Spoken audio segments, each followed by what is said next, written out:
Muy buenas tardes, amigos, gracias por acompañarnos esta tarde. Mi nombre es René Hernández, director de comunicaciones de FUSADES, y esta entrevista en línea vamos a dedicarla para platicar con unas amigas periodistas en el marco del Día del Periodista, que va a ser el 31 de julio. Me acompañan Mariana Belloso, editora de la sección de Economía de la Prensa Gráfica, y me acompaña Caterina Monti, periodista de los Observatorios Legislativo y Judicial de FUSADES. Vamos permítame. Gracias. Muchas gracias por acompañarnos esta tarde. Mariana, esta tarde estuvimos compartiendo en el Día del Periodista con muchos de nuestros amigos y contigo.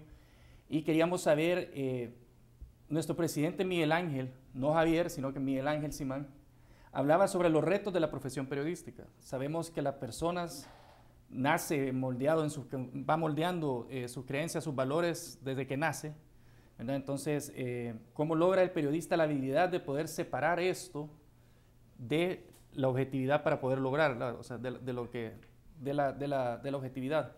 ¿Cómo se logra el balance entre información, entre la opinión y la información? Bueno, primero gracias por la invitación y felicidades a todos los colegas también. Saludos a la gente que nos está viendo, que nos está siguiendo a través de internet, a toda la gente que nos está viendo también, que nos seguimos en Twitter. Para empezar, yo creo que hay que dejar claro que la verdad absoluta no existe. Como la verdad absoluta no existe, lo que nosotros hacemos es buscarla, perseguirla, alcanzarla. Por ahí el tema de la objetividad es esto. El periodismo, como cualquier otra profesión, exige ese requisito de la profesionalidad. ¿Qué es esa profesionalidad? Separarme yo como persona de yo como profesional. Para nosotros eso implica que, muy aparte de la ideología que podamos tener, de las creencias, de la religión que podamos tener incluso, nosotros no podemos meter eso dentro de nuestro texto. Para eso hay diferentes géneros periodísticos. Hay géneros periodísticos de opinión en los que uno sí puede venir y opinar y dar a conocer su punto de vista, pero en la nota fría, en la nota diaria, en los reportajes que nosotros hacemos, que publicamos en los periódicos o que transmitimos en radio o en televisión, realmente no tiene que influir nuestra creencia. ¿Cómo nosotros lo podemos conseguir o cómo se logra esta objetividad? En primer lugar, a través del procedimiento mismo que uno realiza a la hora de conseguir una noticia. Para empezar, si a mí me llega un dato de que cierta persona está metida en un lío legal y yo voy y veo, averiguo con la policía, hay que hablar también con la persona, con el implicado, digamos. O en otro tema, de repente están acusando a una institución X de corrupción. Hablo con quienes lo acusan, pero también con la institución, con gente involucrada, con gente que los conoció, con gente que ha estado dentro del proceso.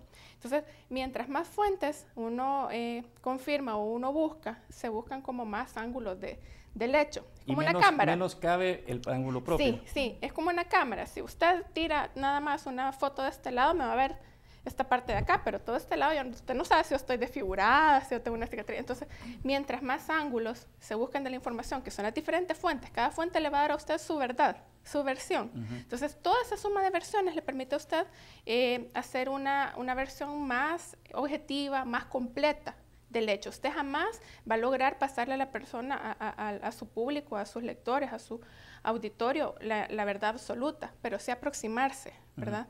Entonces, yo creo que ese es uno de los retos que tenemos como periodistas, no abandonar esto. Muchas veces en los medios se ven notas unifuentes, como una sola fuente, por prisa o porque, bueno, es la fuente oficial, pero realmente esa contrastación de fuentes es lo que da la riqueza y lo que nos permite también acercarnos a la objetividad, ¿verdad? Katy, ¿cómo hace usted para poder separar Katy, la profesional, de Katy, la persona? Bueno, en primer lugar, muchas gracias por la invitación para poder compartir aquí un poco sobre ideas y conceptos del periodismo en el mes del periodista. ¿Cómo hago para separar Katy la persona y Katy la profesional? Bueno, en primer lugar, yo considero que el rol del periodista en la realidad actual del país y siempre, en todo momento y circunstancia, debe ser informar con precisión, con exactitud, con balance y con inteligencia. Entonces, en ese momento no importa que yo sea de una manera distinta, yo tengo que usar todos esos elementos para poder informar de la mejor manera al público y acordarse que es una responsabilidad de lo que estamos haciendo en ese momento. Y hablando de este tema, de cómo lograr ese balance, actualmente nuestro país está atravesando unos momentos más difíciles en su historia reciente en el ámbito político, ¿verdad? Es tan fuerte que ahorita tiene a los líderes de todos los partidos políticos sentados negociando si acatan o no unas sentencias de la Sala de lo Constitucional. ¿Cómo definen ustedes el rol del periodista en la actualidad, en esta coyuntura en la que estamos viviendo ahorita? Pues para empezar, yo creo que exige más estudio, exige más preparación, porque como periodistas no podemos simplemente reproducir o repetir lo que una fuente o determinada fuente nos está diciendo. Tenemos nosotros que abocarnos también a otro tipo de fuentes. Recordémonos que las fuentes para nosotros como periodistas no necesariamente son personas que nos van a dar una declaración, sino que también nos tenemos que basar en las leyes, en este caso en nuestra Constitución. Entonces, realmente como periodistas, un conocimiento vago o inexistente de los principios constitucionales dificulta una buena cobertura de todo lo que se está dando en este momento. Entonces, realmente uno como periodista tiene que estudiar, tiene que prepararse, tiene que abocarse a nuestra Constitución para saber qué tipo de tratamiento se le puede dar a esto. A mí me hacen chiste porque yo siempre digo, no, vean la pirámide de Kelsen, que es la pirámide de Kelsen, el tema este de los abogados, que qué está arriba de qué. Entonces, realmente los tratados internacionales, el tema, por ejemplo, este de la Corte Centroamericana de Justicia, un acuerdo o tratado internacional queda por debajo siempre de la Constitución. No puede haber nada por encima de nuestra Constitución, ¿verdad? Entonces, esas son cosas que como periodistas tenemos que ir aprendiendo, tenemos que irnos preparando para hacer una mejor cobertura, porque ¿qué pasa? Si no, vamos a ser nada más repetidores de mensajes, no podemos ser repetidores de mensajes. En este momento yo creo que la gente necesita un poco de interpretación, y no interpretación para meter mi opinión, sino interpretación para dar el panorama completo. Un ejemplo de esto es este anuncio que estaban dando después de la primera reunión que hubo entre el presidente y los partidos políticos, en el que decían, no, bueno, estamos acordando acatar los fallos de la Sala de lo Constitucional. Entonces todo el mundo, en un primer momento uno dice, hey, qué bueno, ¿verdad? Ya acordaron, entonces van a respetar y van a volver a elegir, pero luego viene el pero, ¿verdad? La letrita chiquita. Siempre que esto se apeguen a la Constitución. Entonces, ¿quién va a definir? El texto específico. Sí, ¿quién va a definir si esto se apega o no a la Constitución? Ahí está un poquito la trampa. Entonces, por ahí como periodistas tenemos que hacer notar esta letra pequeña y enseñarle a la gente esta letra pequeña para que la gente luego se haga su propia conclusión, y sobre todo agarrar esas pequeñas declaraciones que a lo mejor dentro de un discurso grande sean. Por ejemplo, el presidente hablaba también de que se está negociando ver también la reelección de los diputados, de los magistrados de la generación 2009, que realmente no ha habido una declaratoria de inconstitucionalidad de ellos. Entonces son pequeñas cosas de interpretación que como periodistas son un reto, pues quien haga la mejor cobertura periodística es quien va a lograr una mejor interpretación de esta realidad, pero comprendiendo interpretación como dar ese panorama completo a la gente y que la gente saque sus propias conclusiones, no necesariamente meter yo mi línea o mi agenda o mi opinión, ¿verdad? Exacto. Katy, ¿cómo hace usted para poder traducir a la gente que usted cubre la Asamblea y cubre la Corte Suprema de Justicia? La verdad que es material bastante denso para el ciudadano común. Entonces, ¿cómo hace usted para poder traducir todo esto y poder darle una interpretación que la gente pueda para hacer su propia opinión?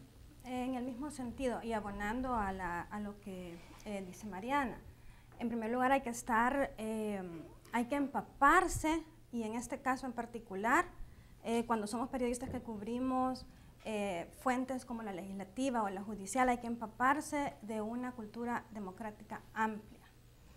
Si nosotros conocemos y estamos conscientes que sin la democracia y sin esas instituciones tampoco existimos como periodistas, ni existiría nuestra función, entonces nos empezamos a interesar, empezamos a conocer, ya sea formalmente, nos metemos a cursos, por ejemplo, en mi caso yo saqué una maestría de ciencia política, y la cual me ha ayudado grandemente, y especialmente ahorita para conocer o para entender qué es lo que está pasando con la Corte Suprema de Justicia y la Asamblea Legislativa.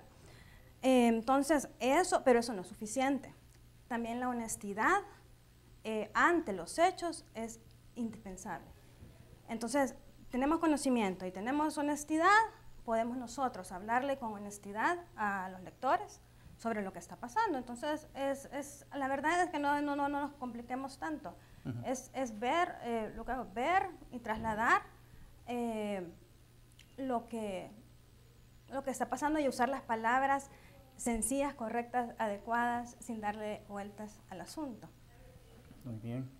Mariana, esta pregunta va para usted, ya que usted es la editora de una importante sección, importante medio. la reacción de la sociedad en general ante este tema de la Corte y la Asamblea ha sido sorprendentemente grande, ¿verdad? ¿Y de dónde saca la información? Toda la gente es a través de los medios. No se pusieron de acuerdo, sino que es increíble toda esta reacción. ¿Y de dónde viene? De los medios. Entonces la importancia y la relevancia que tienen ustedes para la opinión pública es evidente en este específico ejemplo. Por supuesto que me imagino que tienen presión, pueden tener presión en este caso y en otros, de terceros involucrados o de los principales, para poder mover la información de una manera o de otra, u omitir algún tipo de cobertura o darle más espacio a otro. ¿Cómo logran ustedes poder lidiar con ese tipo de presión para poder interferir o poder influir en cómo se presenta una información? Bueno, pues las presiones pueden venir o vienen, mejor dicho, de diferentes niveles. O sea, desde la misma línea editorial del periódico, que eso es innegable, los periódicos son empresas privadas, tienen un propietario, el propietario tiene un pensamiento y ese pensamiento establece la línea editorial del medio, ¿verdad? Desde ahí ya comienza. Eso en algún momento puede llegar a dificultar o a moldear el trabajo del periodista, porque yo soy una empleada. O sea, yo puedo querer sacar la cosa de una forma, pero al final la línea editorial del medio también influye, eso en primer lugar. Luego está el tema de las fuentes como tales. Claro, acá teníamos dos bandos de magistrados, entonces estaban los magistrados de las generaciones 2006-2012, por ahí que eran los cuestionados, estaban los magistrados de la generación 2009 y la gente que cubre esta fuente realmente tiene problemas de que las mismas fuentes los señalen como que están a favor de uno o a favor de otro, ¿verdad? A mí me pasaba cuando yo cubría política hace mucho tiempo en el diario El Mundo, la gente del FMLN decía, es que esta muchacha es arenera, y los de Arena decían, no, es que esta muchacha es frente. Entonces, de repente cuando a uno lo empiezan a señalar las mismas fuentes, que uno puede estar de un lado o de otro, generalmente los dos lados lo meten a uno con el lado contrario porque uno no publica lo que ellos quieren. Eso es normal, todos los periodistas lo enfrentan o lo tienen que afrontar en algún momento. Y aquí el tema, que lo que sí puede dificultar el trabajo del periodista es que no me quieran dar entrevistas, que es lo que sucede a veces. Vaya, los magistrados de la generación 2009 en un principio solo hablaban con determinados medios, no hablaban con todos. Entonces, ahora han mostrado un poco más de apertura y bueno, a la prensa gráfica le dieron una entrevista, pero costó. Igual los magistrados de las otras generaciones de repente se sentían que un medio los estaba atacando, no le daban entrevista a ese medio. Entonces, por ahí sí puede dificultar el trabajo, pero nosotros como periodistas la labor es buscar la información, insistir. O sea, a veces nos toca irnos a eventos, esperar a que salga el funcionario del evento y abordarlo a la salida porque no nos quieren dar entrevistas por este mismo tema de la presión esa de que no, es que usted me ataca, usted me saca cosas. Entonces, de cualquier forma. Entonces, yo creo que la manera de manejarlo es siguiendo, pues, insistiendo. Y si en el último de los casos yo no logro conseguir esa información, pues, dejárselo por sentado a mi lector. Mira, yo llevo 2 semanas, o sea, estuvimos 2 semanas intentando conversar con tal funcionario, no pudimos, no nos quiso dar la información, pero dejarlo por sentado, ¿verdad? Porque nuestra responsabilidad, como decía al principio, es tratar de llevar la mayoría de ángulos posibles, ya no digamos de los involucrados directos, pero por ese lado las presiones sí pueden llegar a afectar nuestro trabajo. Sí, no, y una recomendación también a todos los que hablan con periodistas, si un periodista les llama, yo les recomiendo contestar, porque si no va a quedar en evidencia de que no quisieron hablar o que no hay comentarios, y lo mejor es siempre dar la versión de lo que si son partes involucradas en una noticia. Katy, ¿cuál cree usted que es el principal reto que tiene el periodismo salvadoreño actualmente para defender la libertad de expresión de prensa e información, ya que hemos visto algunas actitudes en algunos líderes del país de querer coartar o querer manejar la labor del periodismo a su conveniencia, ¿verdad? Entonces, ¿cuáles creen ustedes que son algunos de los retos que tienen? Bueno, el principal reto, englobando en una sola respuesta a la pregunta que usted me hace es, la calidad de la democracia me parece que es directamente proporcional a la calidad de información que se transmite en los medios o que se transmite a través de los periodistas. Entonces, el principal reto que se tiene ahora ante lo que está pasando es mantener esa calidad y elevarla, porque estamos poniendo un blindaje a erosiones, a pretendidas erosiones de la institucionalidad democrática. Entonces, en la medida en que elevemos la calidad, estamos protegiendo el mismo sistema democrático. Ese es el reto y creo que se ha hecho mucho. Considero que las manifestaciones espontáneas de la sociedad ante lo que está pasando es una señal de que se ha hecho hasta cierto punto un buen trabajo en materia de información, porque antes la polarización era que izquierda o derecha. Hoy yo creo que la ciudadanía dice, no, es que no me importa que sea de un partido o del otro, o por lo menos buena parte de la ciudadanía dice, está cometiendo un ilícito o está irrespetando una institución, no importa que sea de este partido o que sea de otro. Entonces, se ha hecho un buen trabajo, pero aún falta. Creo que al país le hace falta mucho el desarrollo más bien del periodismo investigativo. Y para ello también falta el tener una ley de acceso a la información pública. Que funcione como debería funcionar. Exactamente, que tenga su instituto, que haya un ente que esté que esté verificando que se cumpla. Si nosotros, en el momento en que nosotros alcancemos ese nivel, yo estoy segura que en este país vamos a desarrollar un periodismo investigativo de un nivel muy alto, porque yo creo que aquí hay muchos periodistas que son mucho talento. Entonces nos hace falta un poquito eso, desarrollar ese periodismo investigativo y seguir siendo periodistas valientes como los hay muchos aquí en el país, creo que los hay. Definitivamente. Y Mariana, otra vez, la misma pregunta para usted, pero en cómo cree usted que el periodismo todavía tiene que trabajar para defender la libertad de expresión, de prensa, información, y también atada a lo que comentó Katy de lo que se ha logrado en el periodismo hasta ahora, desde los acuerdos de paz hasta ahora, y con el auge también de la tecnología, cómo ha cambiado todo, y si hemos llegado a un buen punto, todavía nos falta bastante por trabajar. A ver, yo creo que el periodismo sí ha ido evolucionando y en cierto punto mejoró. Periodismo durante el conflicto que tuvimos, durante la guerra, se enfocó en eso, en el conflicto, ¿verdad? Y era mucho más peligroso ser periodista. Sí, pero digamos que era el tema, la guerra era el tema. Pasados los acuerdos de paz viene la reconstrucción, viene la reconciliación y vienen los periódicos y van diversificando la información que tienen y la dividen. Entonces empezamos a tener no una sola sección de nacional, sino que secciones de notas judiciales, policiales, secciones de economía, que son bastante jóvenes, las secciones de economía, secciones de área social, la política. Entonces eso ha llevado a una especialización de los periodistas como tales. Acá, por ejemplo, ha habido muy buenos periodistas económicos. O sea, yo me remonto a unos 5 o 6 años atrás, donde las secciones de economía era gente muy buena. O sea, era una lucha diaria, una pelea diaria de uno ir a abrir el periódico y que el otro no hubiera sacado una primicia, porque era una competencia bastante fuerte. Eso quizás se ha ido menguando un poco porque el tema político es el que está tomando más auge de pronto y es lo que va acaparando más la agenda de los medios en general y del país en general. Y la prioridad también de la línea editorial. Sí, entonces yo creo que no hay que abandonar esa parte de la especialización.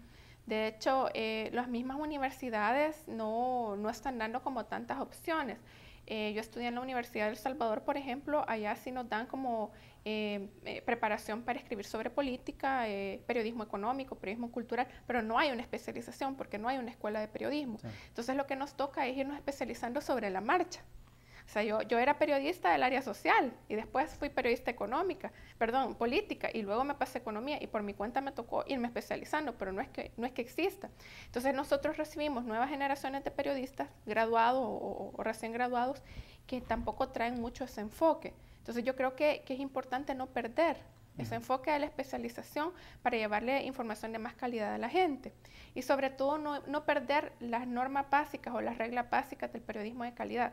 Constatar fuentes, como te decía, las fuentes documentales, insistir mucho. O sea, yo me he topado con periodistas que yo les digo, mire, y le habló a tal persona. No, es que de todas formas nunca contesta. Entonces, ese tipo de cositas, esa comodidad hay que sacudírsela. O sea, como periodistas, es como nosotros vamos a un médico y queremos que el médico sea lo mejor, que sea el mejor profesional con nosotros porque es nuestra salud. Pues igual de delicada es nuestra profesión periodística. Entonces, no podemos estar con comodidades ni haciendo el trabajo medio. Entonces yo creo que en la profesión, para lo que nos corresponde a nosotros como periodistas, tenemos que tener esa búsqueda constante de la calidad, ser muy profesionales y no abandonar estas buenas prácticas, sea la fuente que uno tenga, sea que voy a escribir una nota de cultura o de deportes o de medio ambiente, tener la misma rigurosidad. Entonces yo creo que en ese sentido vamos a ir apoyando también a que la gente tenga mejores opciones de información y con mejores opciones de información la gente se empodera, pues o sea, realmente la información da poder. O sea, alguien que no está bien informado tiene una gran desventaja, pues. Claro. ¿Cuáles creen ustedes, esta es una pregunta para ambas, cuáles creen ustedes que son algunos de los principales mitos que existen alrededor de la profesión del periodismo? Mariana. Katy. Bueno, quizás que es una práctica algo glamorosa. Hay gente que quizás cree que uno llega a atraer y a codearse con los funcionarios, etcétera, etcétera, etcétera. Y la realidad es que cuesta mucho trabajo, mucho sudor, mucha paciencia, mucha espera. Creo que ese es uno de los mitos principales del periodismo. No es fácil y requiere de una gran paciencia. Bueno, yo creo que también otro mito es que es una profesión fácil, que cualquiera la puede hacer, sí, ¿verdad? Que sea una profesión fácil y que somos en parte todólogos, pero aquel dicho que teníamos entre periodistas de que somos un mar de conocimiento, pero con 1 centímetro de profundidad. Ese es otro mito. Y otra crítica que nos hacen muchos, bueno, en redes sociales se ve mucho, es que estos periodistas que se ponen a hablar de lo que no saben. Entonces, quieren que un periodista tenga un nivel de conocimiento de un abogado, o de un médico, o de un ambientalista, o de un político, que eso jamás va a pasar. Hay periodistas que tienen niveles incluso mejores que un profesional, pero no es la regla. Entonces, yo creo que esa diferenciación de la función del periodista es otro de los mitos. Es un gran mito, ¿cierto? Sí. Katy, ¿usted siempre quiso estudiar comunicación, siempre quiso practicar el periodismo? No. ¿Qué quiso hacer cuando usted venía creciendo? Yo era muy buena para las matemáticas. Entonces, yo cuando salí del colegio dije, yo voy a ser ingeniera. Así que estudié 1 año de ingeniería, primero ingeniería industrial, pero no me encontraba trabajando yo en eso. Entonces, luego se me presentó una oportunidad para salir del país y cambiar de ambiente. Y ahí fue que yo, cuando empecé a ver los pensum en comunicaciones, me llamaron mucho la atención y así fue como terminé aquí. Sí. ¿Y usted, Mariana, siempre quiso ser periodista? Sí, siempre. De hecho, yo me encuentro a mis maestras del colegio y me dicen, y por fin estudiaste periodismo, porque yo me acuerdo de mí misma en 4º grado armando periódicos murales. Y me encantaba hacer la caricatura. Yo hacía la caricatura del periódico mural y organizaba todo. ¿Y sigue dibujando, no? Sí, pero ya no para el público, ya solo para mis hijas. Vale. No, pero sí, fue algo que siempre quise hacer. Y estuve a punto de no estudiarlo por presión de la familia. Que me dicen, no, hija, estudia otra cosa, mire, eso se va a morir de hambre, eso no va a comer, la van a matar. Como veníamos, era el 97, todavía estaba medio reciente lo de la guerra. Entonces sí, no. Y la profesión no es muy querida realmente, no. Así que, sí, tiene sus luchas.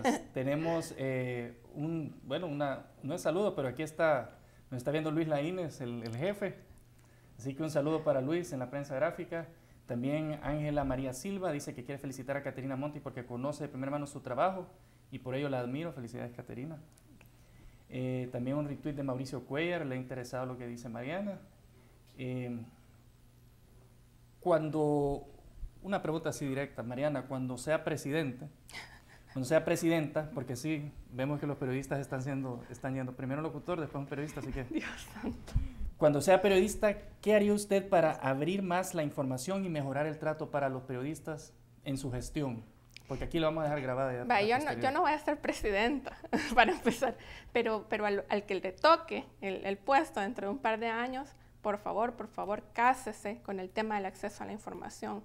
Estar ocultando, estar queriendo manejar medios, eso ya es de hace unos 4 siglos, ya ahorita ya de cuando estaba Gutenberg todavía, ¿verdad? Que compraban la imprenta para tener el poder de querer publicar. Ahora ya no, o sea, cásense con el tema de la libertad de expresión. A la gente también, o sea, a todos nos favorece que haya libertad de expresión, que haya acceso a la información, nos favorece a todos como ciudadanos. La variedad de medios, hay medios de todo tipo de corriente, de todo tipo de línea, pero al final usted escoge a quién va a leer, usted escoge a quién va a escuchar, o lo mejor, escucha a muchos con diferentes posturas y usted saca su conclusión. Entonces nuestros gobernantes, la verdad, deberían, como decía Katy al principio, no temerle a una ley de acceso a la información, no temerle que haya un instituto de acceso a la información, sino que realmente dar las condiciones, facilitarlo. Eso nos va a ayudar a todos como sociedad. O sea, yo no veo, a menos que alguien esté metido hasta el cuello en algún tema de corrupción, no veo por qué hay que oponerse a una cosa así.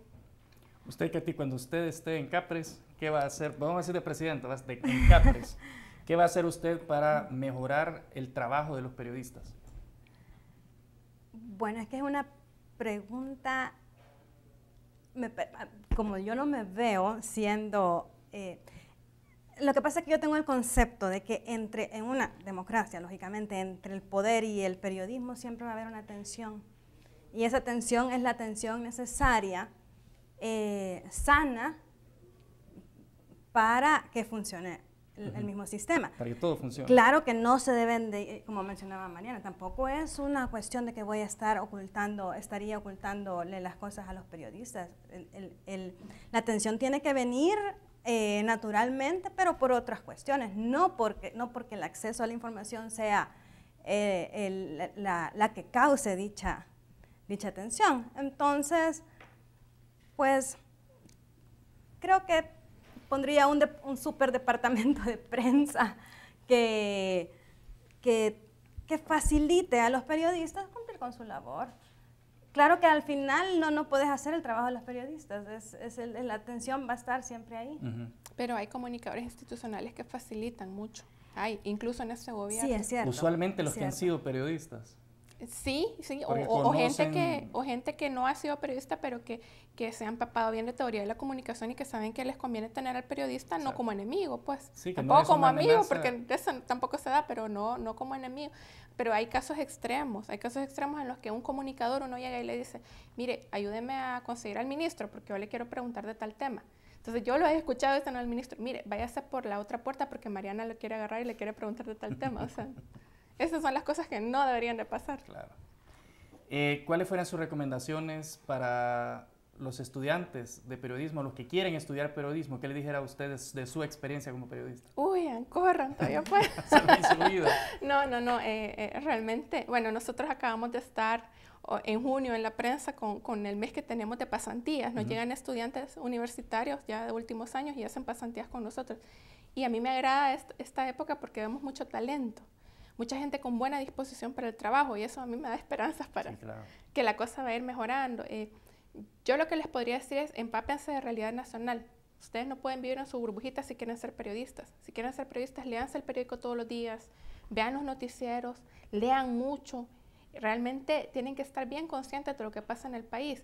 No es posible que lleguen a último año de universidad y que no sepan, por ejemplo, que Armando Flores es el ministro de Economía y que me preguntan, mire, ¿y ese Armando Flores quién es? O sea, ese tipo de cosas no. Si realmente le tienen amor a eso que van a hacer, porque sí es una profesión un poco sacrificada en términos de tiempo, en términos de esfuerzo, no es tan bien remunerada como otras profesiones que no tienen horario, que por ahí decían que nosotros tenemos horario de médico, pero salario de vendedor de saldo telefónico, una cosa así, estaba escuchando la vez pasada. Entonces realmente no se van a hacer ricos en el periodismo, lo tienen que hacer porque les gusta, porque le tienen amor a la profesión y si realmente eso es lo que quieren hacer, traten de hacer lo mejor posible y estén empapaditos de la realidad nacional, que eso es básico.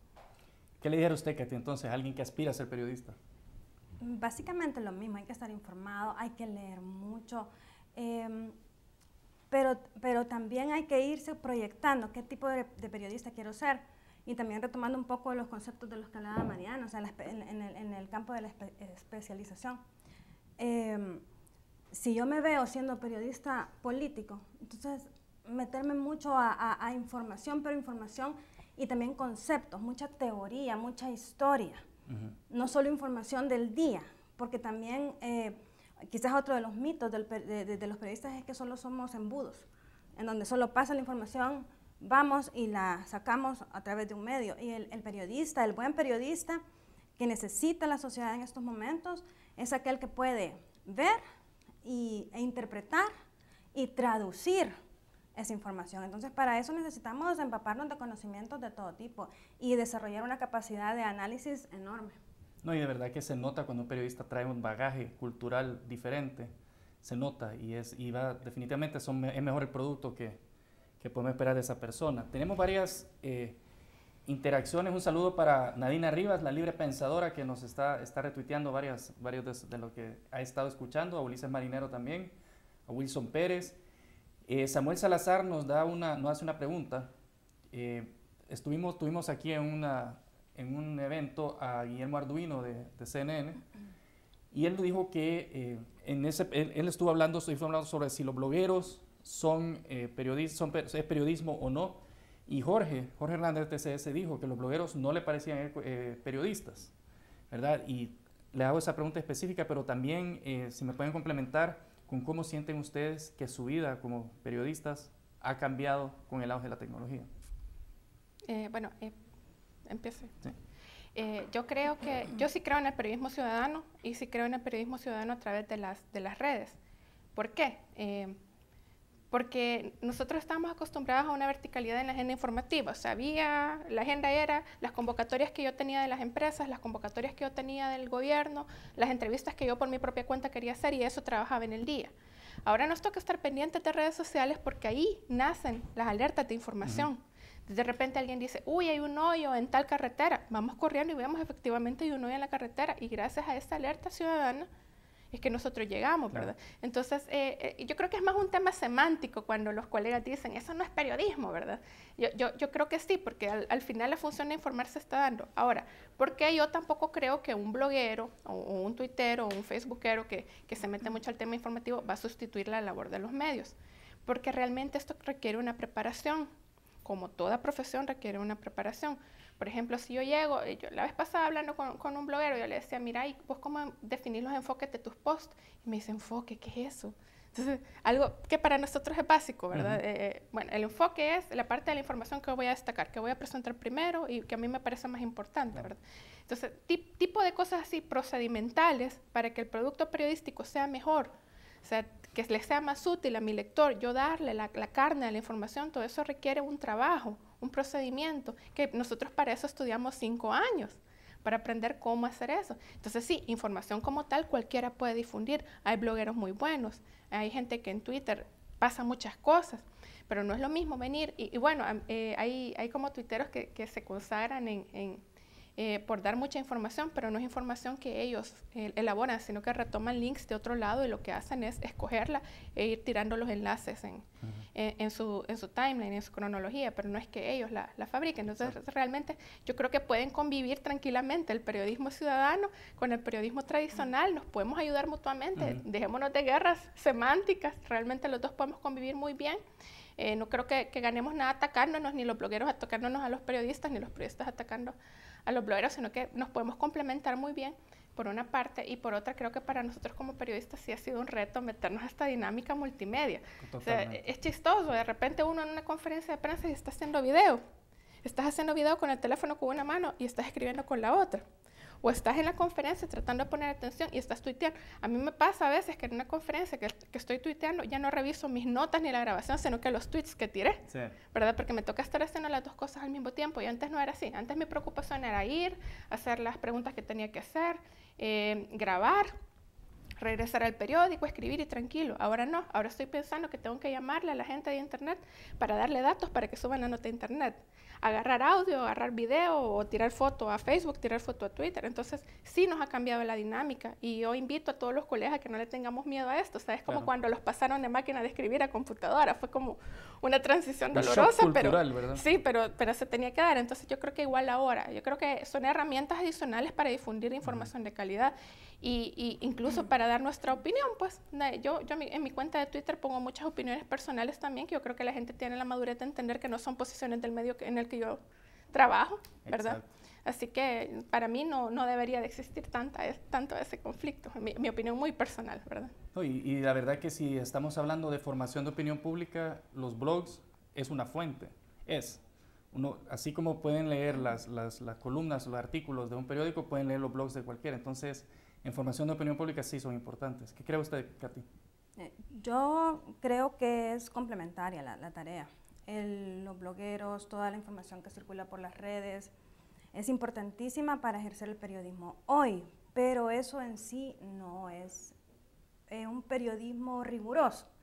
Porque entonces, como decía Mariana, ¿verdad? O sea, yo veo algo y me entero por primera vez por alguien que subió algo en Twitter, pero ya para llamarlo periodismo yo tengo que ir corroborar, asegurarme de que eso es así, porque si no podemos perder la credibilidad en caso de error, y la credibilidad es una de las características más importantes que tiene un periodismo riguroso. Entonces, en todo este vaivén de información, tenemos que tener a veces también mucho cuidado con eso y recordar que todo eso tenemos que ir en esa ola, porque si no nos vamos a quedar atrás.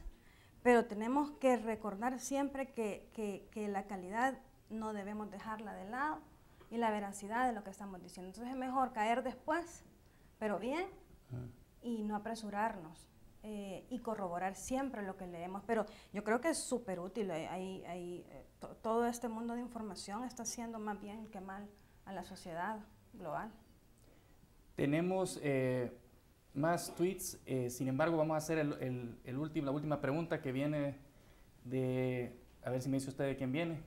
Me dice que esto es importantísimo porque es algo nuevo, es algo a lo que de verdad sí tenemos que mantener un ojo muy atento, en honor a nuestro amigo, pero es, ¿qué opinan de la propuesta de control de medios desde el Estado a través de Transparencia SB? ¿Qué piensan? El artículo se refiere el sitio de transparencia que está haciendo Transparencia Activa. Vaya, yo tiré un tweet incluso haciéndole chiste a eso. Yo puse que si Transparencia Activa no te hace pedazos una nota, no has triunfado como periodista. Sí. Quiere decir que no lo han leído. El sitio, no, yo me imagino que sí, ellos me siguen y yo los sigo y un montón de gente que trabaja con ellos me siguen, que piensan que yo no sé que trabajan ahí, pero yo sí sé que trabajan ahí. Entonces realmente, yo creo que está bien, Una de las cosas más duras que yo vi que hicieron con nosotros fue el monitoreo de la cobertura que se hizo de una conferencia de la Defensoría del Consumidor. Hacían como un cuadro que a mí me parece excelente, un cuadro que hacían en el que qué medios habían publicado y qué medios no. Y luego a los que sí lo habíamos publicado nos sacaban como todos los defectos que ellos le veían a la publicación, que el enfoque que le habíamos dado, que si solo nos habíamos ido por las denuncias a ANDA, que si no habíamos publicado nombres de ciertas empresas que habían sido denunciadas en la Defensoría. Entonces, ese tipo de producto, que realmente es el único que yo les he visto, sí está como bien duro, pero al final es una cosa más que está ahí, pues. Incluso nos puede ayudar a nosotros a retomar algo para ir mejorando también.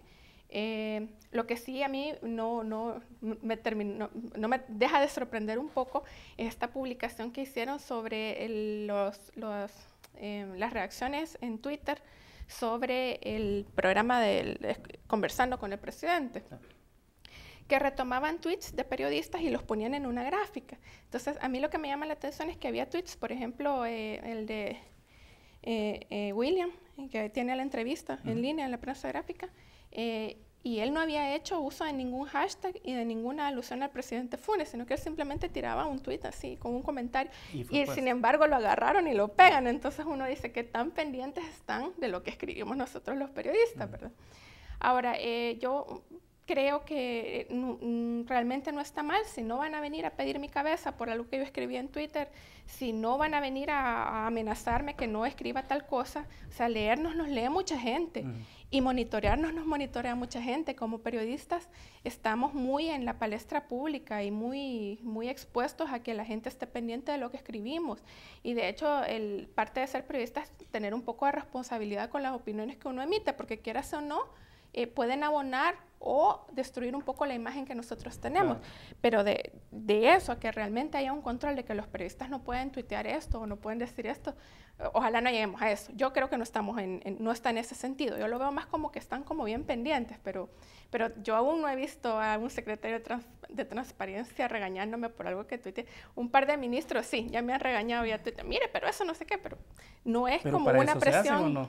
No, pero eso me lo puede decir cualquiera. Claro. O sea, cuando yo tiro una opinión o un dato, incluso a veces a mí me pasa que yo tiro un dato, la inflación de mayo fue del 3.2% y me caen 5 replies y me dicen, no, pero es que todo está caro, ese dato está malo, no sé qué, pero yo soy la mensajera. Al final el dato lo dio la DIGESTIC, la Dirección de Estadística Centro. Yo soy la mensajera, entonces la gente tiene derecho a reaccionar. Entonces, hasta ese punto, si no pasa de ahí, para mí no está tan peligroso. El problema es que pase de ahí, que realmente quiera haber un control de lo que nosotros podemos o no podemos hacer. o que se valgan de lo que nosotros estamos escribiendo para querernos desprestigiar como personas y como profesionales. Por ese lado sí ya le veo peligro, pero yo creo que no se ha llegado a eso. Y que no estén monitoreando, que estén pendientes, eso lo hace todo mundo, todo mundo. A mí una vez me pasaron un correo de una lista de usuarios de Twitter que estaba bajo la mira de cierto partido y ahí aparecía el mío y decía, o sea, realmente lo que yo digo aquí lo puedo decir en cualquier lado, no le veo el secretismo ni... Sí. No, yo personalmente estuve revisando la página de Transparencia Activa y yo veo que hay información interesante, pero en el caso de darle un seguimiento a la actividad del medio y del periodista, siento que el único uso que va a tener es para ustedes, los periodistas. Para la sociedad es indiferente. No, para ellos si va a ser una manera de presión, ahí sí hay que tener cuidado. Pero otra cosa que señalaba un colega ahora es que no le parece bien que se dedique presupuesto, fondos, recursos a estar monitoreando periodistas. Y a mí me parece válida esa opinión. Sí. Bueno, ya llevamos 40 minutos, ya tenemos que salir del aire, pero muchísimas gracias a ustedes dos. Gracias, Mariana, por todo su trabajo en la prensa y de verdad que admiramos mucho su trabajo. Y adelante, feliz Día del Periodista. Y usted también, Katy. Gracias por ser los ojos y oídos de los ciudadanos dentro de la Asamblea y en la Corte. Así que muchísimas gracias a ustedes dos y feliz Día del Periodista. Y a ustedes, amigos, muchas gracias por estar con nosotros. Los esperamos el próximo, de este viernes, en 2 semanas. Vamos a estar con ustedes otra vez en esta entrevista en línea. Muchas gracias y buenas tardes.